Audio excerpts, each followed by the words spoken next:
Sí, doctor. Sí se ve. Sí, ¿no? Ya, perfecto.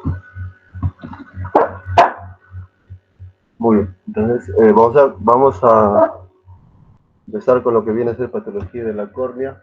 Como sabemos, pues la córnea es una estructura que comprende lo que viene a ser el segmento anterior, es una estructura transparente, de forma ligeramente circular, ¿no? La cual va a tener una característica especial, que viene a ser la transparencia, ¿no? Ahora, justamente esa transparencia le va a dar la función que tiene este de participar como un lente óptico, ¿ya? Este lente óptico precisamente es curvo porque va a tener la función de refractar los haces de luz del infinito para poder enfocarlos hasta cierto punto, ya que la otra parte óptica del sistema óptico debe ser cristalino, para que con estos dos lentes pueda la imagen ser enfocada directamente.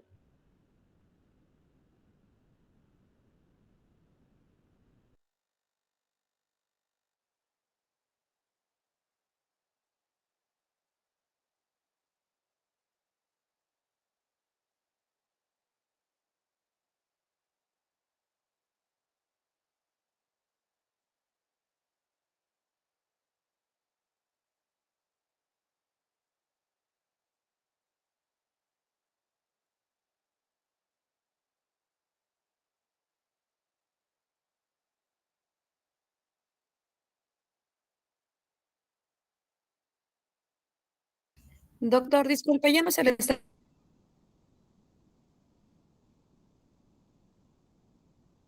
escuchando. Ya no se le está escuchando, doctor.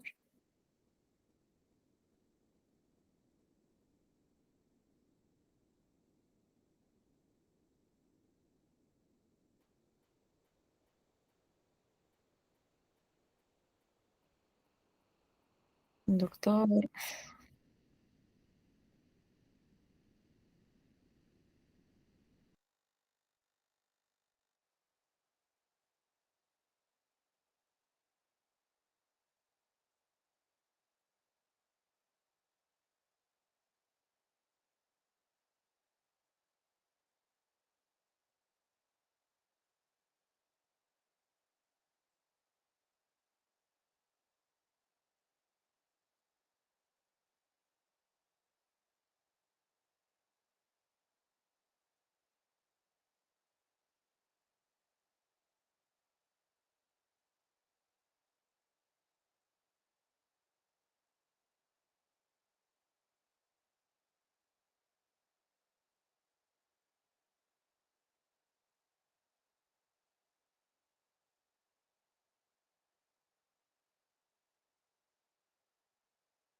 Sí, pues, dígame, doctor,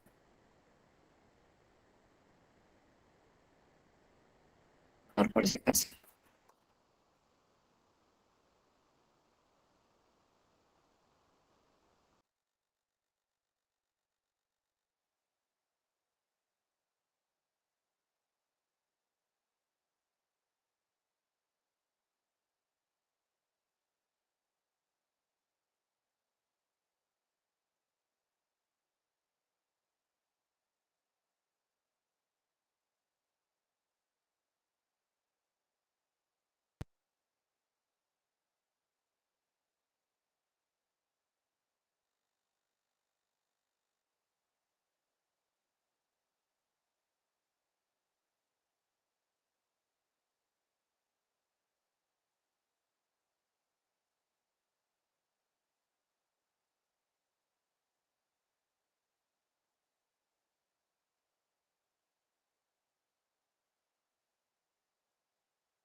Sí, Buenas doctor. noches, ¿se me escucha? ¿Se ve bien? ¿Dónde me habré quedado en la presentación? Doctor, se había quedado en otra imagen. Ahí, en ese ojo. No, en el otro ojo. ¿En No, qué? en el otro ojo, doctor. Un solo ojo en la pantalla. No, ese ojo. Sí. Ah, ¿en serio? Ya empezamos, ya. Sí, sí. De nuevo, a ver.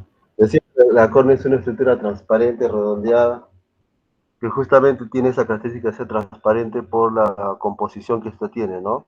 Con poco estrato celular y es más de fibras, colágenos y agua, ¿no? Es una estructura bien hidratada, transparente. Ok, aquí tenemos lo que es la anatomía de la córnea. Sí se escucha, ¿no? Sí, doctor. Ya, entonces tenemos aquí la córnea, le decía. Y la córnea, pues, al ser transparente, cumple su función principal que viene a ser participar de lo que viene a ser el sistema óptico, ¿no?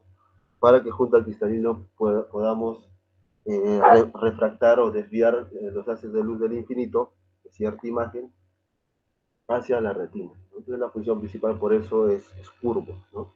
Siendo curvo aumenta la potencia, tiene mayor posibilidad o mayor propiedad de desviar la luz. ¿Ya? Entonces, esta córnea pues va a tener zonas. Para la parte clínica es mejor dividirlas así, ¿no? Tiene una córnea central, donde ahí va a estar ubicada la zona pupilar, una córnea medio periférica y una zona periférica. Esto sobre todo para el diagnóstico diferencial de ciertas enfermedades o para la descripción clínica, ¿no? De ciertas lesiones, ¿ya? Como le decía, es un tejido transparente que va a cumplir dos funciones de protección, pero principalmente participar del sistema óptico, como le dije. En promedio tiene una dimensión de un largo de 11.5, ya en el eje horizontal y de 10.5 en el eje vertical. Entonces es un círculo ligeramente achatado, ¿no? En el plano vertical. Con respecto al espesor, el espesor aproximado de la córnea central es de 550 micras. Esto es la córnea central, porque en dirección a periférica va aumentando de grosor, ¿no? Llegando incluso hasta 100 micras, ¿ya? Llega a duplicar su grosor central. Con respecto a la bioquímica de esta estructura, pues esta va a ser una estructura avascular, es decir que no va a tener, pues a diferencia de otras estructuras, el aporte nutricio a partir de vasos. En estos casos lo va a tomar, en el caso de las estructuras más posteriores, ¿no? Como el endotelio, lo va a tomar a partir del humor acuoso, ¿no? El humor acuoso. Y en el caso de las estructuras más externas, en el caso del epitelio, estroma anterior a partir de lo que viene a ser la película lagrimal, ¿no? Y a nivel periférico, más periférico, a nivel del limbo. ¿Ya? Pero acuérdense que es una estructura avascular la córnea, ¿no? Ahora, si bien es avascular, es una de las estructuras más inervadas de todo el ojito, ¿ya? Entonces, esto le va a permitir de que pueda cumplir su función de protección. ¿Cómo protege el ojito? Muy aparte que puede generar cierta resistencia, ¿no? a las injurias, ¿no? Mecánicas o químicas. Este va a cumplir una función importante con respecto al reflejo corneal, ¿no? Cualquier estructura volátil que esté en el ambiente, que haya entrado en contacto, ¿no? O cualquier agente físico que entre en contacto, va a generar que esto sea sensado por las fibras nerviosas de la córnea y estos van a generar lo que es el reflejo del parpadeo, ¿no? El cierre de la apertura palpebral. Entonces, de esa manera va a proteger el globo ocular, ¿no? Ahora, cuando hablamos de la córnea, también tenemos que hablar de la histología, ¿no? Sabemos que está compuesto por 5 capas. Desde la parte más externa a la más interna, tenemos al epitelio como la primera capa, es un epitelio estratificado, no queratinizado, ya alrededor de cinco filas de este epitelio se van a presentar en la capa anterior. Posterior a esto está compuesta por lo que viene a ser la membrana de Bowman, ya que es una membrana que va a tener una propiedad diferente a las demás, es que no se regenera. O sea, cuando se llega a tocar por un trauma o por una lesión que llega a infiltrar esta membrana, generalmente este tejido dañado es reemplazado por un tejido fibroso. No tiene la capacidad de regenerarse. Por lo cual, la lesión de esta puede generar secuelas, ¿no? Luego tenemos el estroma, que se lleva el 90% del espesor de la córnea. Este estroma está compuesto principalmente por queratocitos y algunas fibras de colágeno dispuestas en haces, como está bien en la imagen, bien ordenadas, y el 80% de este espesor del estroma es agua, ¿no? Como se ve en la imagen. Por eso la transparencia de la córnea. De ahí tenemos lo que es la membrana de Descemet, que es la membrana basal de la siguiente capa, la quinta capa que viene a ser el endotelio, justamente es secretada por este endotelio. Y finalmente la capa endotelio, ¿no? Que es la quinta capa, que es la capa que cubre la parte o cara interna de la córnea, ¿ya?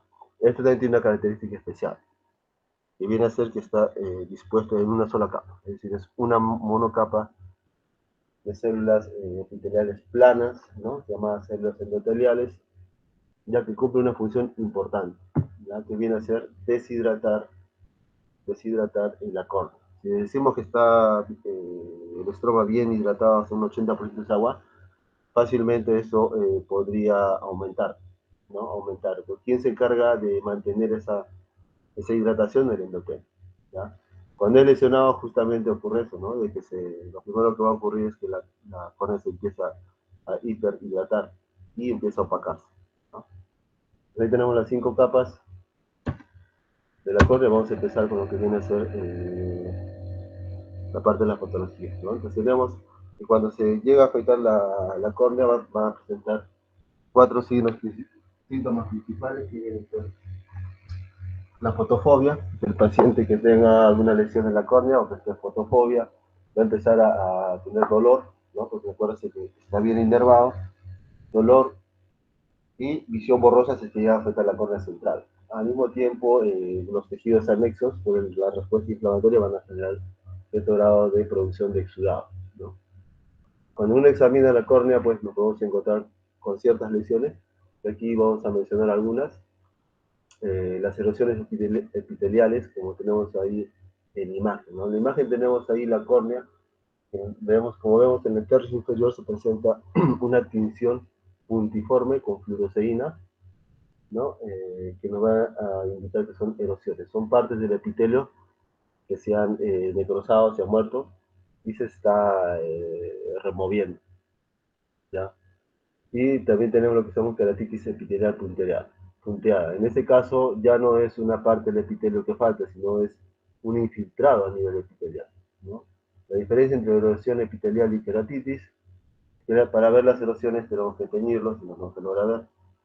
En cambio, la queratitis sin tinción se logra ver, como unos punteados en la córnea, ¿no? Principalmente periféricos, como estos, ¿no? Ahí no hay nada de tinción, se ve la córnea como algunas lesiones puntiformes que son los infiltrados, ¿no? Por eso llamamos queratitis o infiltrado epitelial punteado, que nos indica sobre todo infecciones, ¿no? Tenemos el edema epitelial, o sea, puede ser que el paciente haya con la córnea sin ningún tipo de lesión puntiforme, pero nos puede venir con el edema, una disminución del brillo corneal, como se nota ahí, ¿no? Opaco. Entonces es porque se ha hiperhidratado la córnea, ¿no? En el caso de un edema. Y en esos casos puede ser el paciente borroso, ¿no? Borroso. Una vascularización de la córnea, como vemos ahí en la segunda imagen, en donde va a haber un avance de lo que vienen a ser los vasos conjuntivales y limbares para ingresar a la córnea. Siempre que entren a la córnea van a generar una reacción inflamatoria o depósitos, ¿no? Depósitos a nivel de las capas de la córnea, como vemos ahí, ¿no? Vemos vasos y vemos infiltrados blanquecinos alrededor de esto, ¿no? Generalmente son superficiales, en algunos casos esta neoexpresión puede ser más profunda, ¿no? O sea, puede ser en cualquiera de las capas, ¿no? Una capa a nivel superficial, estromal o incluso endotelial, ¿no? Lo más frecuente es superficial, como se ve en la imagen. Los infiltrados que pueden tomar generalmente esta forma ovalada como está o circular como está en la imagen de abajo, ya esto siempre que vemos un infiltrado, pues tenemos que pensar en una infección, ¿no? En el inicio de una infección. Puede ser blanco, amarillentas, ligeramente grisáceas, y generalmente pues viene por una invasión externa. La base siempre va a empezar por las capas superficiales, ¿no? ¿Cómo hacemos para evaluar todos estos signos? Pues tenemos el uso de la lámpara de hendidura, como ya, visto, como ya hemos trabajado con el grupo 4. Es una herramienta muy útil que nos va a poder evaluar prácticamente toda la córnea, ¿no? Su cara anterior, su cara posterior, incluso en sus diferentes capas, a través de un corte con este haz de luz. Como vemos en la imagen, ¿no? Se nota claramente que la luz incide sobre la capa anterior de la córnea, que es el epitelio. Aquí se logra ver un punteado que corresponde al estroma corneal, y la capa interna que es el endotelio, ¿no? Ahí claramente se nota todas las capas sin ninguna afectación, ¿no? Si queremos valorar la superficie, tenemos tinciones de fluoresceína para captar las zonas de pérdida epitelial, como ya mencioné, y tenemos ciertos exámenes de ayuda diagnóstica, como son los exámenes de imagen, ¿no? Entre ellos la topografía corneal, la microscopía especular, el OCT de segmento anterior y la paquimetría, ¿no?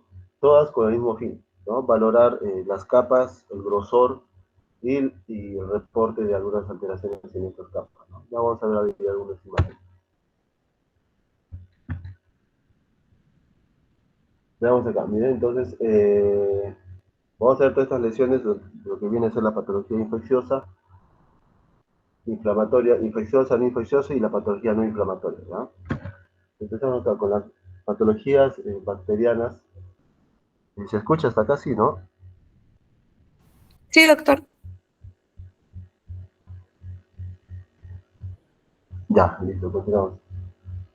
Empezamos con la queratitis bacteriana, ¿no? Entonces, ahí tenemos, por ejemplo, pacientes generalmente van a venir con toda la clínica que hemos mencionado al principio: dolor, ojo rojo, visión borrosa, ya, lagrimeo y fotofobia, ¿no? ¿Por qué? Porque está afectando la córnea, ¿sí?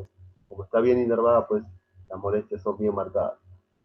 Nos tenemos una úlcera por estreptococo neumoniae, donde la característica va a ser, al igual que otras lesiones, circunscritas, redondas, con una coloración ligeramente gris, y que va a tener una característica especial, que generalmente va a empezar lejos del centro y va a ir aumentando en su tamaño en dirección hacia el centro. Por eso se le llama tener úlcera serpentiginosa aguda, ¿ya? En el cual va a aumentar el tamaño de manera rápida de la córnea periférica o medio periférica hacia el centro. Y puede presentarse pues, con lo que tenemos ahí abajo, con ese nivel de exudado en cámara anterior, que se llama hipopio, ¿no? Y viene con hipopio. ¿Ya? En estos casos, pues, generalmente con los hallazgos clínicos se inicia tratamiento, ¿no? No es necesario ningún otro examen. Tenemos en el segundo caso una úlcera por pseudomonas originosa, donde la característica va a tener una discrepancia entre la lesión y la clínica, ¿no? Van a ser lesiones bien dolorosas, de rápida evolución, donde se va a encontrar, como vemos ahí en la imagen, un infiltrado redondo igual, gris o amarillo, y avanza rápido, súper rápido. Y en la imagen, como vemos ahí, no hay hipopio. Si bien no hay hipopio, ahí lo que nos va a marcar es la rápida evolución. Y alguna vez se puede encontrar un exudado azul verdoso, ¿no? Como se encuentra en otras infecciones, ¿no? Que tiene esa característica la pseudomonas, un exudado azul verdoso. ¿Ya? Continuamos con la bacteriana, por Staphylococcus aureus, probablemente sea la más frecuente, y como vemos ahí en la imagen es la típica forma de presentación, ¿no? Generalmente empiezan por la periferia. En la periferia van agrandando de tamaño hasta la córnea central, ya generando estos grandes infiltrados circulares y dolorosos, y que si lo dejamos en el tiempo evolucionar, se van acompañando a vascularización, como está ahí en la imagen, ¿no? Y claramente se nota que están ingresando los vasos para nutrir esta lesión, ¿no? Y puede o no presentarse con hipopio, generalmente no se presenta con hipopio, ¿ya? Principalmente es como un infiltrado corneal con su defecto epitelial, ¿no? Y si este paciente lo dejamos curar, pues puede dejar secuelas. ¿Y cómo va a quedar? Con depósitos de cristales. Principalmente calcio, a eso ya le llamamos una keratopatía cristalina infecciosa, ¿no? Pacientes pues ya crónicos, ¿no? Que no han logrado recibir tratamiento a tiempo. En cualquiera de las tres etiologías, el tratamiento pues antibiótico, ciprofloxacino, Es una de ellas que podemos utilizar, moxifloxacino o gatifloxacino, ¿no? Va a depender en realidad de la evolución. Si es un paciente que pues, tiene pocos días de haber empezado la clínica, con ciprofloxacino que tenemos a la mano, pues puede salir del cuadro fácilmente. Lo usamos a razón de cada 4 horas, por lo menos de 5 a 7 días, ¿no? Una queratitis inicial, y valoramos luego de ese tiempo si prolongamos el tratamiento, ¿no? Pero en los casos bien aparatosos, pues empezamos de frente con moxifloxacino, ¿no? Que es una quinolona de quinta generación, muy efectivo. Si bien aparatoso el cuadro, hasta cada hora le limitamos generalmente, ¿no? Pero no se llega a salir. O sea, por lo menos la infección se llega a neutralizar porque el infiltrado y todo eso responden después de la primera semana.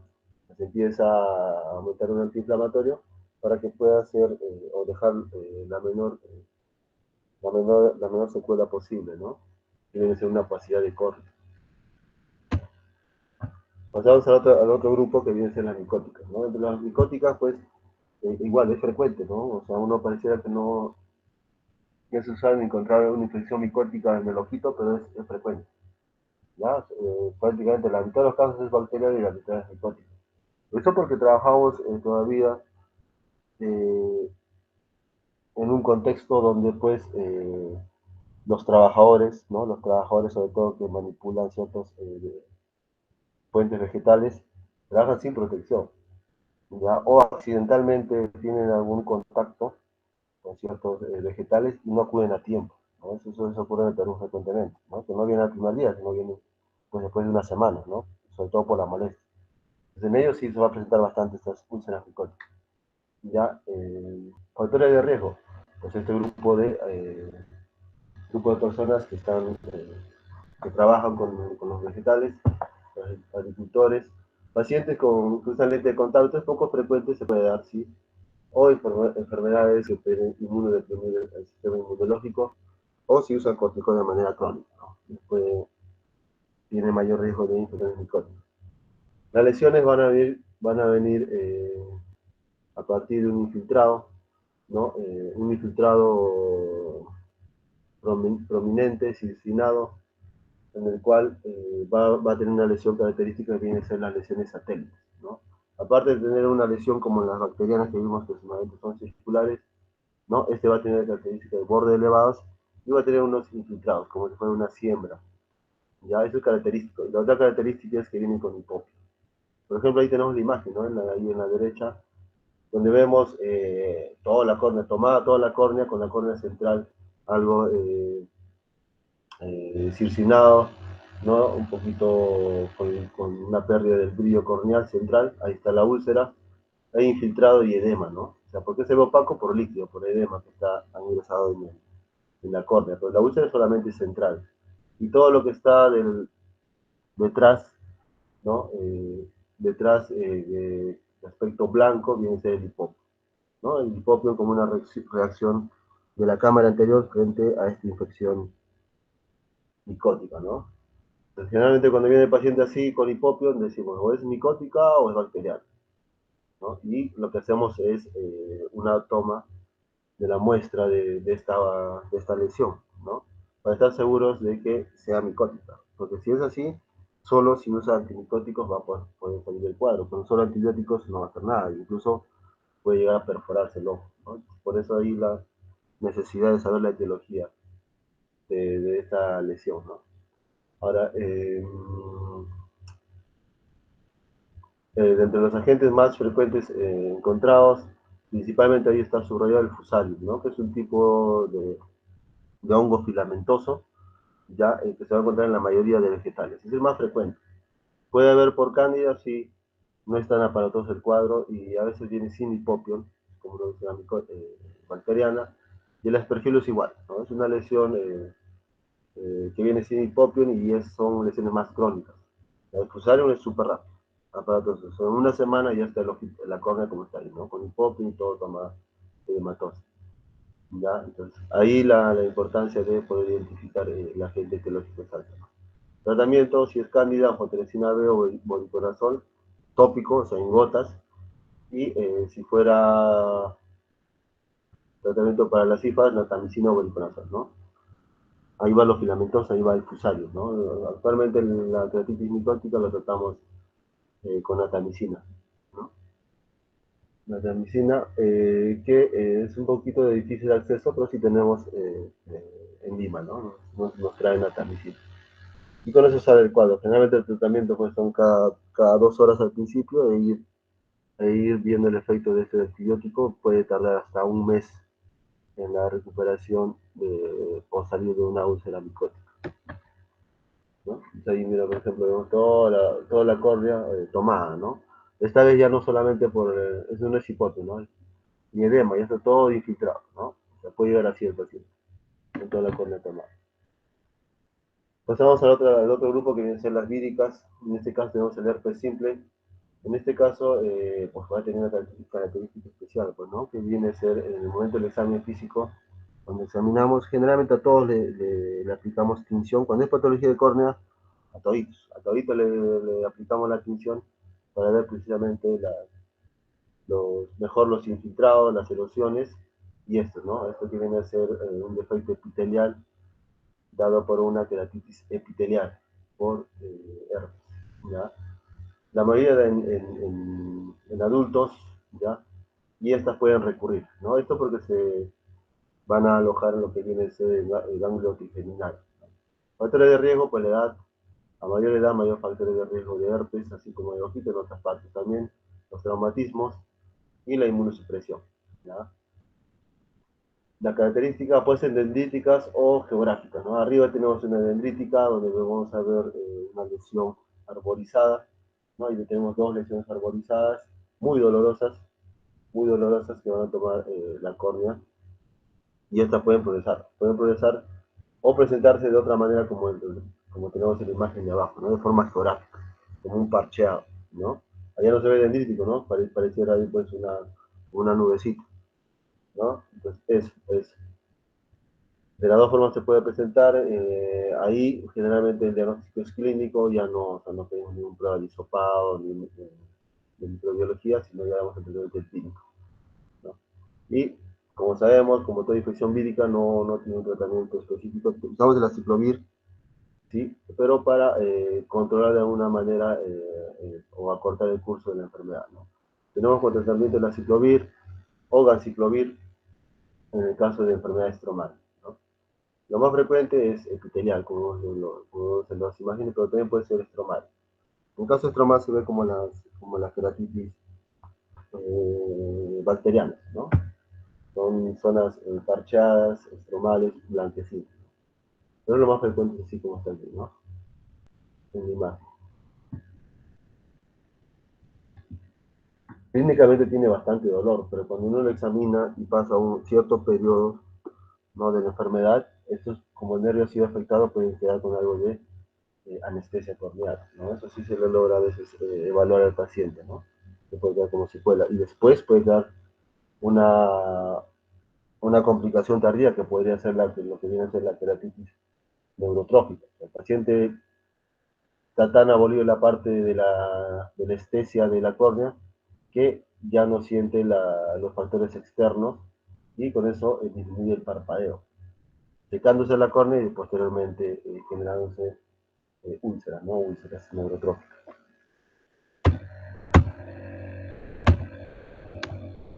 El cuarto grupo que viene a ser la keratitis por acantamoeba, ¿no? Este es un grupo especial en el cual es raro encontrar, pero sí se presenta y hay que tener una gran sospecha clínica para poder llegar a este diagnóstico, ¿no? No en todos casos, ¿verdad? Pero igual tenemos ciertos factores de riesgo, como son el uso de lentes de contacto, ¿no? Y principalmente el segundo factor que viene a ser la exposición a agua o tierra contaminada, ¿no? Esto básicamente sospechamos en pacientes que han venido, ¿no? De tener contacto con ríos, charcos, o han viajado hacia la selva, ¿no? Y han sumergido los ojitos entrando en contacto con estas aguas contaminadas y a los días pues regresan con toda la clínica y estas lesiones, ¿no? Igual generalmente viene como está en la imagen, una lesión redondeada central, casi siempre central, un infiltrado central corneal, podemos decir, acompañado de edema corneal, ¿no? El edema corneal igual es bien doloroso. O sea, si tenemos el diagnóstico diferencial de las queratitis y infecciones dolorosas, dada por la pseudomonas originosa es bien dolorosa, al igual que la cantamoeba. Son queratitis bien dolorosas. ¿Ya? Luego de tener esta lesión redondeada, puede empezar a generar ciertas radiaciones, infiltrados radiales, y esto ocurre porque van a empezar a infiltrar los nervios corneales, ¿ya? Pues van a ir justo alrededor de estos nervios que están dispuestos a nivel en forma radial, ¿no? También se puede encontrar eso. El tratamiento, pues es un poco es de difícil manejo porque tenemos que probar más de un tratamiento al mismo tiempo, ¿no? Lo que actualmente probamos es la polihexametileno de diguanida, en una solución del 0.1-0.2% cada 2 horas, acompañada de la clorexidina, ¿no? Al 0.02% cada 6 horas, y con estos dos se logra neutralizar la infección, ¿ya? Igual siempre lo acompañamos de un antibiótico, ¿no? Un parásito, pero lo acompañamos de un antibiótico. En este caso es la neomicina fortificada o preparada, y también lo utilizamos eh, como reserva, ¿ya? Igual, muchas veces este tipo de lesiones requieren algún examen diagnóstico para estar con el diagnóstico certero, ¿no? Ahí tenemos dos opciones: o lo mandamos a analizar a través de un hisopado, ¿no? O le hacemos un examen especial que se llama microscopía especular, que lo mencioné al principio. ¿Qué quiere decir? A través de una fuente de luz ya intensa, va a empezar a escanear todo lo que viene a ser la córnea, y ahí se encuentra claramente, ¿no? Claramente los parásitos. ¿Ya? Eso como un microscopio electrónico. ¿Ya? Eso podría ser, eso no está a la mano, pero en ciertas instituciones sí hay, ¿no? Y eso sí nos lleva al diagnóstico hasta etiológico, porque ahí se encuentran claramente los parásitos. Pasamos al otro grupo, las parasitis no infecciosas. De estas tenemos a la úlcera de Mohren, ¿no? La úlcera de Mohren va a ser una úlcera periférica, como vemos ahí en la imagen de la derecha. Vemos el ojito, la córnea, y parecía que la córnea se ha achicado, ¿no? Lo que pasa es que alrededor de esta córnea, ¿no? Se ha adelgazado esta córnea debido al infiltrado, ¿no? De tal manera que incluso en una de las zonas, que estoy acá marcando una flechita, está tan adelgazado que se puede llegar a perforar. Ya por aquí puede perforar y salir el iris, ¿no? Y el humor acuoso. Es una úlcera periférica, eh, a veces de rápida progresión, que se presenta sobre todo en los adultos mayores, ¿ya? Es dolorosa, el paciente viene a veces viendo bien, pero viene por dolor. Y cuando lo encontramos su úlcera, ¿no? Su úlcera, pero sin afectación central, ¿no? En este caso ya está por perforarse, por eso está todo el hematoso, ¿no? La córnea. Y cuando se perfora, pues se puede llegar, si no cuida tiempo, hasta la pérdida de la visión, ¿no? Pérdida de la visión. El tratamiento, inmunosupresores, porque actualmente es una enfermedad todavía de etiología inflamatoria. Se desconoce la causa exactamente. Se ha buscado uno o asociado a ciertas enfermedades reumatológicas, pero se ha encontrado muy poca asociación. Por lo cual se sabe la característica inflamatoria, pero no la etiología con certeza, ¿no? Igual utilizamos inmunosupresores con muy buena respuesta, sistémico tiene que ser, porque generalmente es de rápida progresión, y si se llega a perforar o tiene una perforación, o está en un contexto de una perforación inminente, lo que hacemos es un trasplante, ¿no? Con una queratoplastía tectónica. Sacamos toda la córnea y la reemplazamos con una nueva córnea, ¿no? Eso en casos pues ya avanzados, ya no se puede hacer nada, ¿no? Tenemos la queratoconjuntivitis flictenular. Acuérdense que estamos hablando de las no infecciosas. En este caso se debe a que se va a deber a una respuesta de hipersensibilidad a ciertos componentes del estafilococcus, ¿ya? Como una reacción de hipersensibilidad tardía. Eso ocurre en pacientes que tienen blefaritis, donde van a tener bastantes caspitas de grasas en las pestañas. Justamente en estas caspitas se van a alojar el estafilococcus, ¿no? Y parte de estos estafilococos van a ingresar al ojito y entrar en contacto en la córnea y van a generar esta respuesta inflamatoria, ¿no? Generalmente tiene esta característica de ser periférico, como tenemos ahí en la imagen, con una neovascularización. Cuando vemos así un infiltrado, una neovascularización y es periférico, pues tenemos que pensar en esta queratoconjuntivitis lenticelular, ¿ya? Generalmente no son muy aparatosos, quedan siempre, casi siempre localizados periféricos, no es difícil que ingrese al centro, ¿no? Con mínimas molestias, ¿no? ¿Por qué? Porque son superficiales, ¿ya? Son superficiales y autolimitadas en muchos casos, ¿no? Pueden curar solos, pero dejar una pequeña opacidad corneal, ¿no? Como se puede. ¿Ya? Puede ser uni o bilaterales, pero generalmente son bilaterales, ¿ya? Y como diagnóstico etiológico puede ser por estafilococos o por bacterias tuberculosas, ¿no? Que es menos frecuente. Tratamiento, como vemos ahí, no usamos antibiótico porque no es una infección, sino una hipersensibilidad, ¿no? Podemos observarlo en principio, si no hay muchas molestias, 1 a 2 semanas, y usar corticoides, ¿no? Corticoides de corta duración, en ese tiempo o en ese lapso de observación de 1 a 2 semanas, para disminuir la respuesta inflamatoria y para poder regresionar esa vascularización.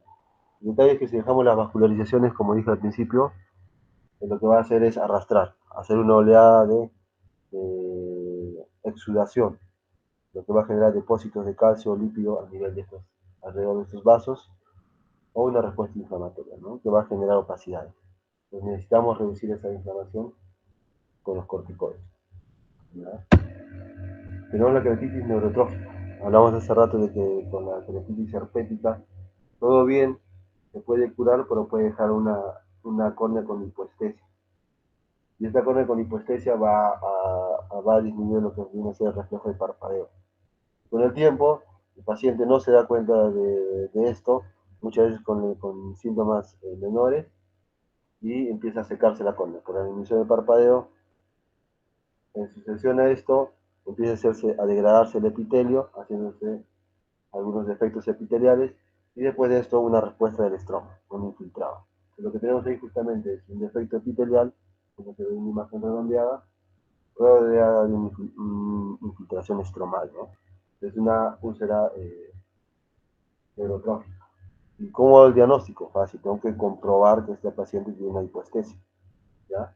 Pues en esos casos vamos con la ayuda de un hisopo de algodón, entrar en contacto directo con la córnea y verificar esta anestesia, ¿no? Pero lo correcto sería utilizar una aguja o un filamento. Tenemos un filamento especial para poder verificar la hipoestesia de la córnea, ¿no? Si se comprueba eso, pues ya tenemos el diagnóstico. El tratamiento pues es lubricar bastante, ya si hay bastante respuesta inflamatoria, antiinflamatorios, y si es necesario incluso parchamos el ojito, ¿no? Por un largo periodo hasta que este defecto epitelial disminuye y se llegue a cerrar la úlcera, ¿no? Esto principalmente en pacientes diabéticos. O sea, puede ser en queratitis herpética, pero lo más frecuente es que vengan diabéticos. Como tiene una neuropatía, ¿no? Pacientes con neuropatía periférica, nervio trigémino es un nervio como cualquier otro, que puede estar afectado generando una neuropatía, ¿no? A este nivel de la córnea y genera estas úlceras, ¿no? Estas úlceras, que a veces, pues, como no duele, pueden llegar incluso hasta la perforación corneal, ¿no? Pero son más crónicos, o sea, ya sería un paciente, pues, que no busca ayuda a tiempo, ¿no? Igual, ¿no? Así empieza, ¿no? Entonces tenemos ahí arriba un pequeño defecto, el defecto epitelial se va haciendo más grande, se va infiltrando en la córnea, ahí ya vemos en la imagen de arriba no hay respuesta, ¿no? Inflamatoria a nivel de la conjuntiva ni nada, pero en el segundo diario, ¿no? Hay una respuesta inflamatoria, hay una hiperemia ciliar y conjuntival, de respuesta a que la lesión es grande, ¿no? Ahí está tomando por lo menos un 60% de la córnea. Esta sigue progresando hasta llegar a perforarse. Tenemos otro grupo el grupo, mejor dicho, de zonas inflamatorias, la queratopatía por exposición, ¿no? ¿Qué ocurre? Muy similar a la neurotrófica, ¿no? Se desarrolla en cualquier situación en la que la córnea se está dejando de humedecer, ¿no? Ya sea por una falta en la frecuencia del parpadeo o por un cierre incompleto de la apertura palpebral. ¿Eso dónde lo vemos? En los oftalmos, en el ectropio, mejor dicho, en los oftalmos, O el paciente pues que bajo un motivo está volviendo el reflejo de parpadeo.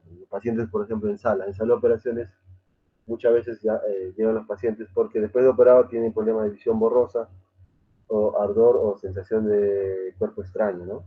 ¿Qué pasa? Que el paciente en sala olvidaron de colocarle su esparadrapo en los párpados para cerrar el ojito, pues están toda la hora y media de la cirugía con el ojo abierto, ¿no? Teniendo esa keratopatía por exposición, ¿no? O keratitis por exposición, ¿ya? O los pacientes, pues, que están en UCI igual, ¿no? Están intubados, y igual se les olvida ocluir el ojito, ¿no? Y ahí sí no están horas, pues ahí están días, ¿no? Y ya nos interconsulta cuando ya tiene una keratopatía por exposición pues marcada, donde ya hay una úlcera, una ulceración de la córnea, ya donde ya pues se trata de intensivo en esos casos, ¿no? Con parcho, incluso a una cirugía, ¿no? Entonces eso es muy importante cuando ustedes ven eso ahí, a una keratopatía por exposición. Otra causa frecuente de keratopatía por exposición viene a ser la parálisis facial, ¿no? Donde va a haber lagostalmos. El paciente con lagostalmos puede haber una keratopatía por exposición, pero sobre todo en el tercio medio, ¿no? No como está aquí en el tercio inferior, sino en el tercio medio de la córnea, ¿ya? Igual puede empezar desde un ojito rojo con erosiones que no se van a lograr hasta que le aplicamos una tinción, o pues ya con infiltrados como está ahí en la imagen, ¿no? Incluso ahí está infiltrado y está ulcerado, ¿no? Ahí esa línea, esa delgada línea que se ve ahí, es ya la ulceración, ¿no? El tratamiento, el uso de lubricantes, lágrimas artificiales, reponer la lubricación, oclusión, o como se llama, la cámara húmeda, ¿no? Que no es otra cosa que los lentes que usamos para nadar, donde está, se forma una cámara cerrada, ya que va a tener contacto alrededor de la zona periocular, evitando que la lágrima o la humedad a nivel del ojito no se pierda rápidamente, ¿no? Esa es una buena alternativa en pacientes que tienen este tipo de queratitis, ¿no? La cámara húmeda o con estos lentes para nada. Finalmente tenemos la patología, nos olvidamos de la patología inflamatoria, donde hay infiltrados, ulceración, hiperemia conjuntival. Olvidado todo eso, viene un paciente con el ojo blanquito y tenemos de estas patologías no inflamatorias la más frecuente, el queratocono. Esto sí es, si bien no es frecuente, no es raro ver. Esto lo vemos en pacientes realmente jóvenes, ¿no? En pacientes de alrededor de 10 a 20 años, ya, donde van a venir principalmente por una disminución de la visión, ¿no?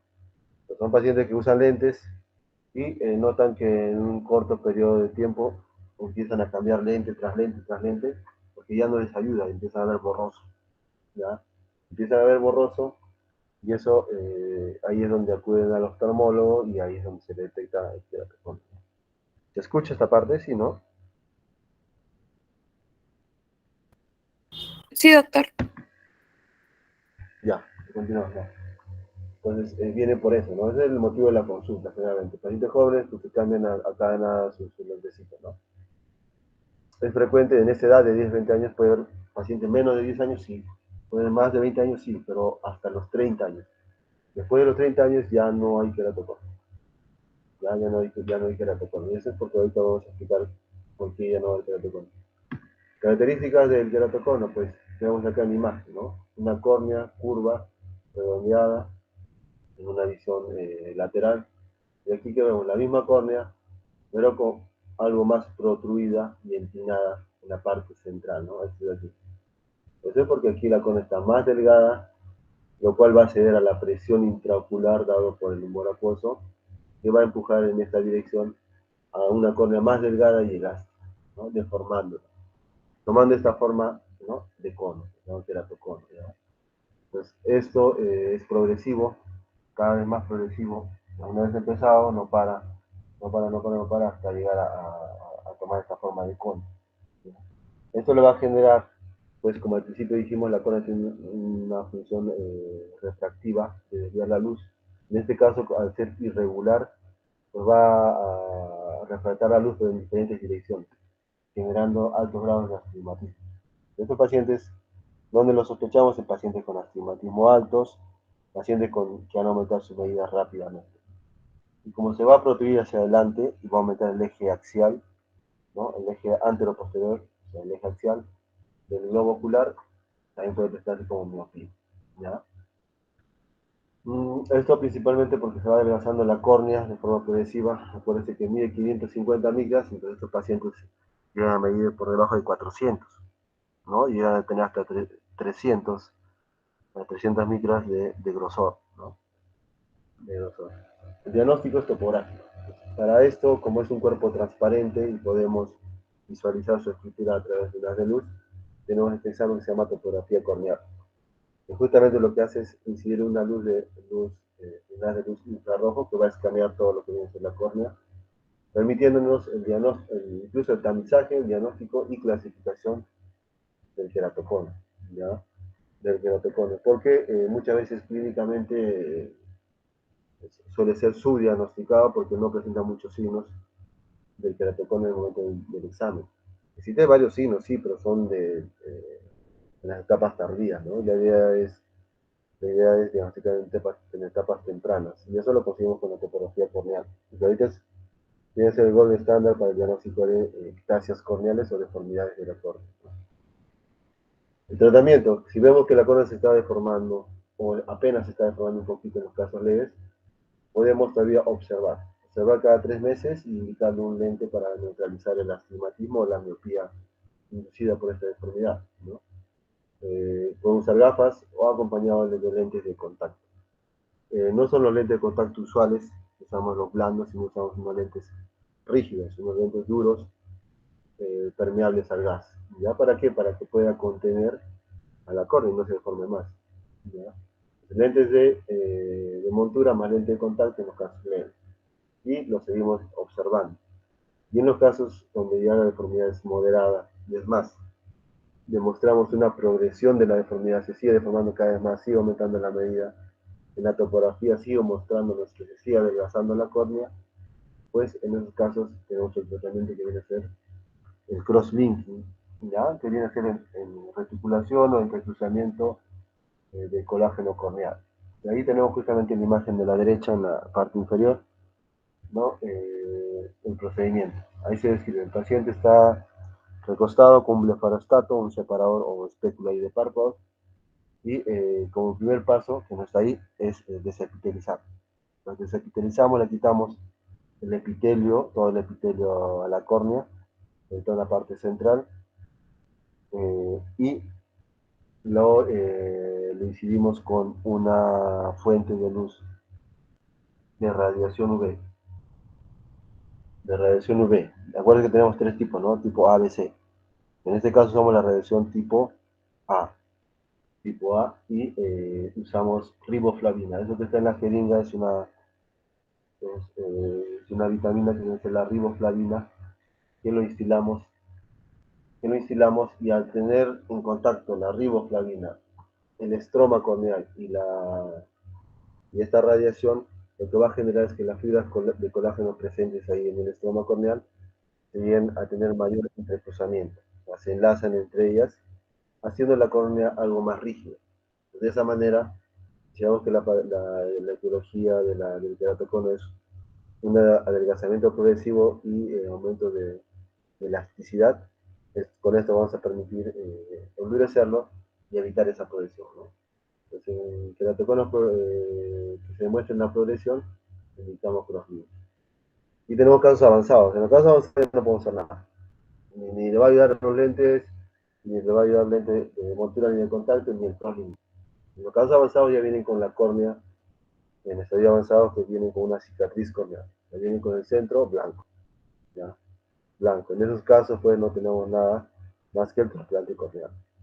¿Ya? Entonces, en los queratoconos avanzados, el tratamiento es trasplante corneal, ¿no? Que eso sí se hace actualmente aquí en la mayoría de centros. En Arequipa se hace en el norte y en Lima se hace tranquilamente, sobre todo por estos pacientes, ¿no? Que son jóvenes.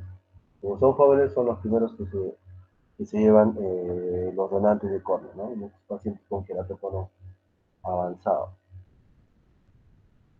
Muy bien, listo. Hasta ahí sería lo que viene a ser la patología corneal. Hay un montón de patologías pero corresponde a otros tópicos, ¿no? Como son los traumas, ya, los traumas o las enfermedades genéticas, ¿no? Genéticas. Pero con respecto a las enfermedades adquiridas son todas estas, ¿ya? ¿Hay alguna pregunta de los presentes?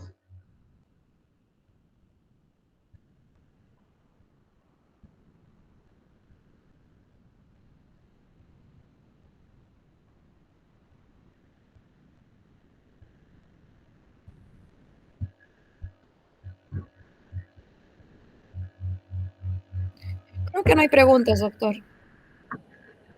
No hay preguntas, ya está. Todo claro entonces. Igual, si hubiera cualquier duda de las ponencias, que te la voy a pasar, la impriman, la revisan y durante las prácticas podemos resolver algunas dudas, ¿ya? Recuerda que es una ponencia, una clase así, pues, resumida, pues, y en realidad los temas son más amplios, ¿ya? Muy bien. Ok, doctor, muchas gracias. Muy bien, Y doctor, muy por bien, favor, buenas no sé noches si nos con podría todos. compartir Ya, ya, ya, nos vemos. diapositivas, por favor. Chantil, un favor, me comunicas con el, ya terminé con el grupo de prácticas 4, el siguiente grupo para que se pueda comunicar conmigo. Ok, doctor, yo se los comunico. Ya, listo, buenas noches con todos, nos vemos. Hasta luego, doctor, muchas gracias.